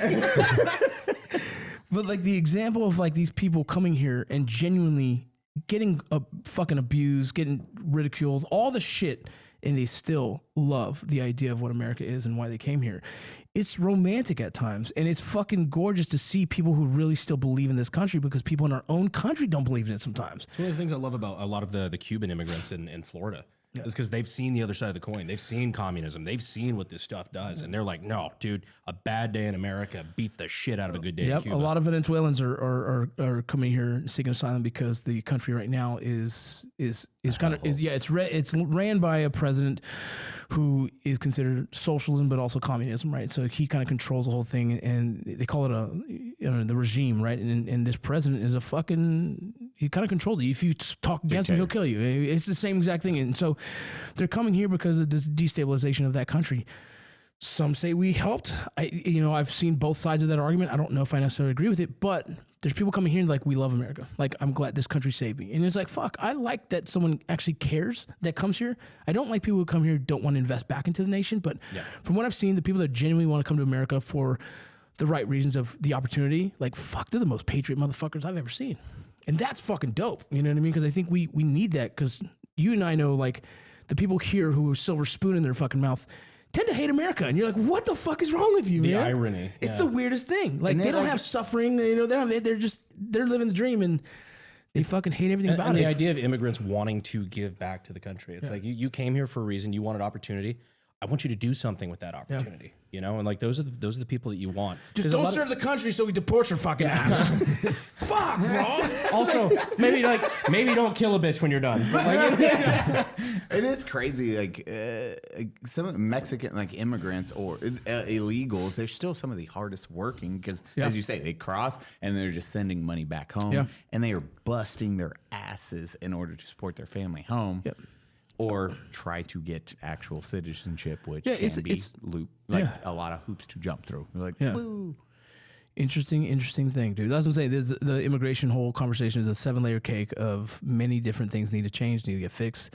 But I think that's why I hate how the media does it, where they just give it like, this is the answer, it sucks, or this is the answer, it worked. And you're just like, there's so much more to this. It's such a complex fucking topic, dude, because like I said, I've been calling it a tree, and there's many branches to that tree, because it's the only way I could explain, like, there's levels and levels of shit that we need to figure out in our immigration system that, like, not one thing. Like, people always say, they interview me like, so what's the answer? I'm like, bitch, if I knew that, motherfucker, I'd be a fucking millionaire. You know, like, there's no fucking one thing answer. Ask me, what is the meaning of life? Yeah, exactly. Well, shit. Well, let me give you the 7-word answer you were looking for. Yeah. So this is starting to feel alarmingly like my new day job. What was that, Cody? When you were a police officer, how much shit would you get? And trying to be as middle as possible. You're like, what the fuck? Because you had a good rule. Like, when you were a police officer, you're still to this day. You're like, hey, you are to protect and serve, but also don't be a fucking asshole. Yeah, I hated the cops that would come in and they would want a drug bust so bad they would scrape the weed flakes out of someone's carpet in their car. Yeah. I hate that shit, dude. Also, journalist moment. I hated the cops. Quote Cody Garrett. They're just gonna fucking clip that the one best thing thing is right that we have the whole thing filmed, so it'll protect us in the end. When You would fucking think so, wouldn't you? Look at you. You guys have way more followers than me, and it still doesn't work, I guess, huh? No, they will cut. Well, these guys are really good at rate. So what it is a post will happen, and then the attack dog, Cody, just you go in and you're like, you land Homelander and you burn down Twitter. That's kind of my favorite thing, dude. Just Cody ratioing all of my opponents on Twitter, and I know Twitter's not a real place. That's not the hearts and minds of the voters necessarily. But god damn, it makes me feel better. It's funny. Dude, you get to watch like chaos ensue. I try and stay off that fucking site, man, because it scares me, dog. Don't do it. Yeah, I go in there and watch fights is what I do now. Like Elon Musk totally nailed it. He's like, Twitter is the PvP server of social media, because it fucking is. That is a cage fight. Yeah, Dude, it's wild, bro. I'm so not used to that level where I see like a difference across the board of my friends and everything, and then I hop on Twitter. It's like, oh, we'll punch your dick off, and you're like, oh, I've never seen these people talk. Bro, I'm like very cautious. Yeah, I'm very cautious. We don't go that far. Not you guys. Usually. I'm very cautious about like what I consume. And Twitter scares me, dude. Like, I go in there for a quick second. I'm like, don't do it, bro, because all day I'm going to watch fights and then I want to fight a motherfucker. You know what I mean? Like, I try and keep positivity in my fucking life, and X is not the one for me, dog. We were joking with Mudahar about that. It's like, oh, so what's your Twitter algorithm? Is it snuff films or porn? Or death. Yeah. Oh, dude, there's so much death on there, bro. Yours is like death, okay, Mine's death and fucking fights, dude. You're like knockout, death. knockout. And I watched it, I was like, I don't want to watch this. And I'm like, oh shit, yeah, they're dead. And I'm like, I should have watched that, dude. I shouldn't have watched that. Oh my Again, God. Then I go to TikTok and watch people dance, and so I'm like, all right, we're good. Gotta balance it out. Healthy balance. And you're like, oh, this is cool. I was like, I think I can do this with my daughter. We can dance it out. And like, no, I'm not doing that shit. Now you are so Brandon won his boxing match. We've talked about that. Yeah. Brandon. So his dad. What's your dad's name? Cutman Carlos. So and who did he? Cut man Carlos. He's pretty much a world famous cut man in boxing. Dude, it's crazy. Shit. Yeah, one of his current biggest guy is Keith Thurman. He's been with him for many years. So you cringed while watching my fight. It was. I texted him. I said, bro, if he wants to train, come up with me. Like I would. That's a yes. That's a. I I had 6 weeks. I'm gonna tell you right now, Going from, like nothing to if you don't, on stage. yeah, if you don't do it like a long time, it always looks a little awkward, and it's hard to fight. Like people don't get like the mental side of like getting into that ring. So many times I've walked into a ring thinking like, dear Lord, kill me with a heart attack now, or lightning strike, or someone stab me or break my leg, because like I'm super intimidated until I get there, and then it's like ding, like fuck it, boom, you know, and then it's like survive, you know. But So you've done fights in front of like audience. And Yeah, stuff like yeah. that. Yeah, no, it's a fucking crazy yeah, experience. yeah. I used to box for the Border Patrol fucking team as well. I shit. fought Army combatives. I was an Army combatives dude. Yeah, dude, and it's funny because I hear the crowd every time. Like we get hit, like, they go, oh, you're like, fucker. Like, God damn it, I gotta get back. You know what I mean? But the crowd reacted. but I spent They knew that didn't look good. yeah. I spent a lot of time sparring it. So that's like, if you ever, I would love to like train sometime if you're ever gonna get back in that ring. Fucking probably we could do it tomorrow if you I want. won't, bro. Well, it's crazy. So Brandon, when that happened, and that's why I tipped my hat to him. It was he took a fight. He texted me, and he's like, "I got a fight." I was like, "Oh, dope! It's gonna be an amateur or anything." Because Brandon has not sparred, boxed a day in his life. Outside of like a couple bar fights, Yeah. I'm zero experience. Oh, that's cool. So I was like, "Oh, dope! You took what kind of fight?" He's like, "Pro fight." I was like, "Huh?" Hey, you want to know right now, aren't you? Technically. Which, like that's what I'm like. I'm gonna tell my kids I'm an undefeated boxer. dude, fuck yeah. Undefeated pro boxer. It's like it's the best kind of true, which is technically true. Yeah. So he texted me. I texted back. I was like, "Oh, when's the fight?" I was like, "This has to be like 6 months out. He's never fought a day in his life." He's like, 6 weeks. I was like, "Holy shit, come over. We're sparring." He's like, Yeah. "What?" And you just beat the fuck out of me in your kitchen. I was like, That's "I all need that you to happened. get around my jab. Yeah. And just work around a jab." And he was like, Brandon, thankfully he didn't have an ego. He's like, "What do I do?" I was like, "This is why we're sparring every day." That's good, though. Up into this fight. And then he got it and it started like clicking. Dude, yeah, you went in front of that huge crowd. Like the emotional side of that is hard, dude. And you know, like people don't realize the anxiety of getting into a ring also knocks the wind out of you, right? Like the anxiety alone will make you Funny tired. story about that. after round one, they're like, love "Man, this." Herrera looks gassed. This isn't gonna go the whole time. Like he's looking real weak right now." Because the entire time we were sparring, I had a double-sided mouthpiece, so my mouth is fucking full. Dude, he was fighting with like a fucking, yeah. The night before the fight, we got that one-sided, like a normal boxing mouthpiece. I was over-breathing so much, I was like actually going into a panic attack at the end because I was just over-oxygenating my blood. Yeah, it's a lot of things, dude. Dude, the night before, I haven't fit the one piece. I'm like, "This is a normal one." He's like, "Oh, what?" You can breathe. And we used like the fucking hotel like hot water by the coffee maker and shit like Oh that my God, to that- fucking to melt it, Mexican like, yeah. Funny. Because yeah, remember oh the my Mexican lady. So these are not. They do not speak English, and they have the hot water, and like, I was like, okay, they want me to use that. Cool. It's not open yet, so I was like, I'll pour it in here, and then we'll build it and we'll boil it, and we have like extra water that we need to dump out, and I like have it. I'm like, hey, Mexican lady, ¿cómo estás? Por auto. And then they look at me and they're like, ah. I was like, on the floor? That seems like dick. So I'm like, I don't think she meant that. I was like, And she's like, I was like, Floro? I was like, that's going to be super disrespectful if I just dump this water. Because they just mopped it. They mopped everything. I was like, she's like, see. And I was like, He asked like 3 times to confirm. and I was like, still, I'm going to just put in this mop. And she's like, good. Like, I was like, oh, I was on, dude. I was like, I'm going to look like such a dickhead if I'm just like, they just mop the floor and just like, Just dump water and then be like, what the fuck? It's like your black friend, like, no, say the N-word. You're like, oh, I know you're giving me the card, but I really don't want to. Don't make me, please. Don't make me. But he fucking killed it. And I like, Did you have to cut weight? Not as much as, so I actually cut a lot of weight because I was at, I thought I was going to have to. Well, so I'd actually just bulked up. Like not really the cleanest bulk, but I bulked up to just over 200 pounds before I took the fight. Oh, shit. And so I thought I was going to have to fight at 180.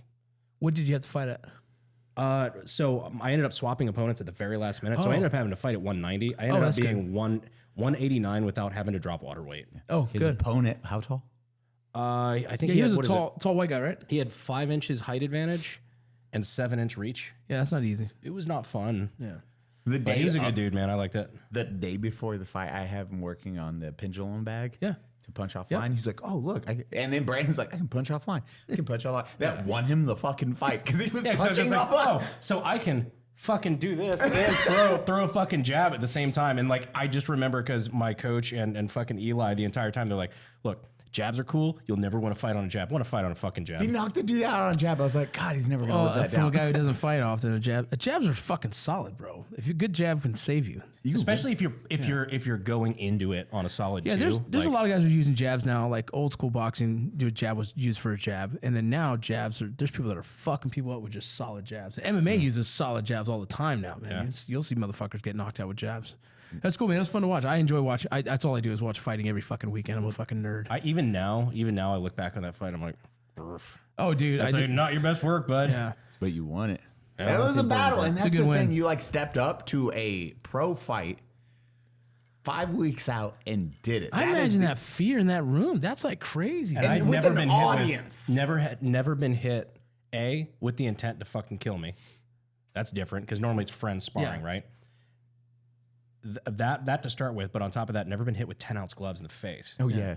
So like the first time I got an honest to God clock with 10-ounce gloves, A, was televised, but B, I'm like, fuck, like you see like that moment of TV static and you're like, I can maybe take 3 more of those. Like that was not great. You know, the fear of getting in those rings is always like, if I get knocked out, that's going to be really embarrassing. And that's always the idea. You're like, if I get knocked out, it's going to be embarrassing. Oh, no, I don't think I've ever told this part. So before, like when they're setting you up, like they have to have somebody from the commission watch you wrap up, make sure you're not going to do anything shady or whatever. Yep. You can't use the restroom for like an hour and a half before the fight. And I'm just like, bro, there's a non-0% chance I get knocked out and I shit myself on TV. Just Brandon get... That's fun. It just leaks everywhere on the white ring. I would genuinely rather be killed. And your friends get up and walk out of it. They don't have Eli fun, does the guys. same. Oh! Because I just hype man. He shit himself. I'm still hype man. Is that what we're doing? Is that what we're doing? Fuck it. Yeah, I would support it. He does I it too. support my He gets up, he shits Yeah, himself. I start pooping. I like this. Cody's drinking. There's been several MMA fighters who have shit themselves in the cage.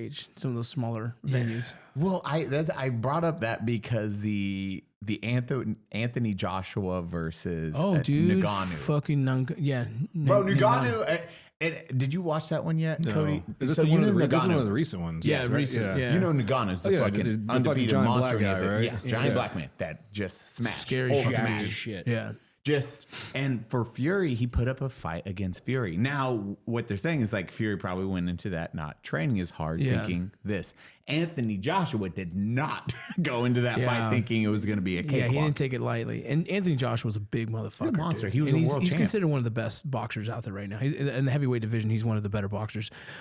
He's kind of considered to be soft, as in like people have been able to break him down in the ring, but not often. And recently, I'm waiting for him and Tyson to fight. That's going to be a really good one when it comes around. But yeah, so what he did with Tyson was like, Dude, is he that good, bro? Because fuck, he knocked him down. I was like, we watched it live in I was Vegas. tripped the fuck out on that. I was like, damn, that's pretty fucking crazy. When in Vegas? Fury. We watched Fury and Ngannou in Vegas.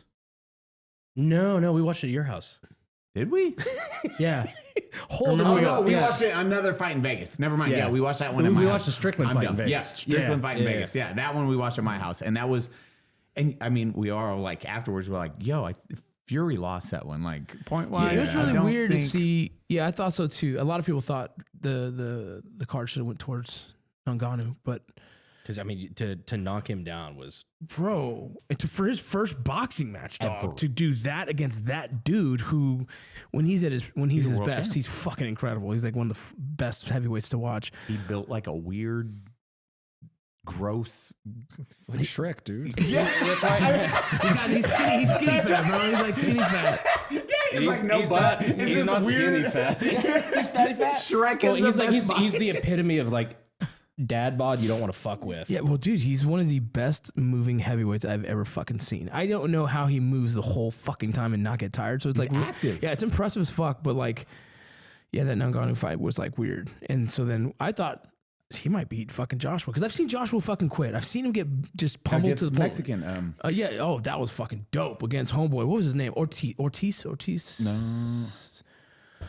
What is his name? This dude came in last second and beat. He's a fat Mexican dude, shorter. Oh, I Everything. remember that fight. Yes. I don't know if he's fat anymore though. He's lost a lot of weight. Yeah, he lost a shit ton. He came in as the undercard by a lot, and they're like, "Bah," and then he knocked Joshua. It was dope as fuck, out, bro. and everyone was like, It was dope "Yo, as fuck. what the fuck just happened?" Yeah, that was And he the lost- first Mexican heavyweight. Yeah. I forgot about it. First Mexican heavyweight ever. That's kind of surprising. Like Mexicans are like notorious for being good boxers. But not heavyweights. Yeah. We're not I mean, there's not a lot of big Mexicans. There's not a lot of height. Yeah. And he's not tall. He's actually he's a short heavyweight, but Just stocky as shit. and he's got a fucking torque on his punch like a motherfucker, dog. His torque is crazy. And that's how he fucking won, dude. And yeah, then- so Ngannou got his ass whooped. Yeah, and then so Ngannou went to fight Joshua. Mm-hmm. Have you seen the knockout, Cody? No, I haven't seen it. Bro, second round, most brutal. Like just Yeah. click. Dude, his legs, he buckles knees and he just falls backwards. Yeah, I think there was 2 knockdowns and then the Before, knockout. yep. And the knockout was like leg crooked out. Like it was fucking Step money. through just Yeah. right here. A hard right across his jaw. Ngannou drop. Like You could hear the dial tone. Like Sometimes I don't know if those fights are real because like they're now gimmicky fights sometimes. you know, it's because like the Paul so you're not brother. like is this a gimmick or not? You know, and Ngannou's a dope fighter, yes, but like why is he fighting against the champs right now? Like I don't know. So I always think like it's probably a gimmick. But then when you see him get knocked out cold, you're like nobody wants that. Like no one's gonna allow that to happen. I don't think so. It was a serious knockout. because everyone thought, okay, Ngannou's going to control this fight. It's going to be, and I sent Brandon I was like, bro, homeboy got dropped by round 2, and it was 2 knockdowns and then a cold clock knockout, not waking up. They just called off the fight instantly, and then he came up on stage. They did the after show, and it was just like, I was like, oh, that was fucking brutal. He just collapsed. It caught me off guard. enough that it hurt the chances of a rematch. Yeah, there's no rematch on that. No, there's one. not gonna be. It wasn't even close. You're gonna have that and then be done. I'm just sending a selfie real quick to my wife. Get it? It's proof of life. Proof that you're here. Yep. Yeah, it's good. Proof of life is what I call them. I'm alive, babe. Cody, do you wanna close us out? Closing. All right. Bye, everyone. Unsubscribed podcast here. I was joined today by Eli, Double Fat, Vincent Vargas, Brandon Herrera, and myself, Donut Operator. Please go over to our Patreon where we do an extra 10 to 15 minutes of content. And then Mr. Rocco, Mr. Vincent, I don't care. Vincent, where can we? So I'm so sorry. Don't hurt me. don't Where care. can we find you after? My Instagram is Vincent Rocco Vargas. The book Borderline, you can get it at Barnes & Noble or Amazon. And Is it on Audible? It is on, and it's me speaking. Bro. Oh, beautiful. And yeah, I read it Actually, I'm really slow, bro. Really slow. Good. I'm gonna speed that up to 1.5x. And then the new podcast is called Borderland, where we talk about, if you guys are interested in the border conversation, it's probably the best, almost non-biased as possible. Whoever the expert is, I allow them to tell their version of what they see, and I think it's probably the best place to get a fair representation of the border crisis from many different experts. Oh, fuck yeah. Yeah. And then the Vinny Rock podcast, we talk about mental health. So Helping the veteran community and the communities in us all. As yeah, a whole. yeah, I love everybody. Just like Brandon doesn't. So. Fuck off. it. One day he'll not hate veterans. I can't make the joke I want to make.